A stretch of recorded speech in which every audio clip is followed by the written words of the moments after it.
আজ পর্যন্ত যা বলেছো সব শুনেছি এবার। আজও শোনো, বলো কি চাও? তুই যা, তুই তোর পশুকে ফিরিয়ে নিয়ে আয়। কে তুমি বাবা?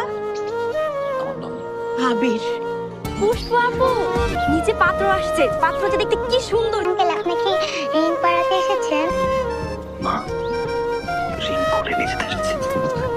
আপু তো আজকে এঙ্গেজমেন্ট, তাই আপু রেডি হচ্ছে। ওকে, থ্যাংক ইউ। কেন আসছো? এতদিন পরে কেন? আমার জন্য তো আসনি। আমার জন্য যদি আসতে তাহলে এত দেরি হতো না। আমার প্রশ্নের কোনো উত্তর নেই তোমার কাছে? একটাবার খোঁজ নিলে না আবির? কতগুলো বছর পার হয়ে গেছে, কোনো ধারণা আছে?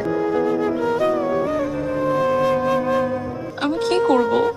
এই শুক্রবার পাত্রপক্ষ আবার আমাকে দেখতে আসবে। আমি তোমাকে ভালোবাসি আবির। আবির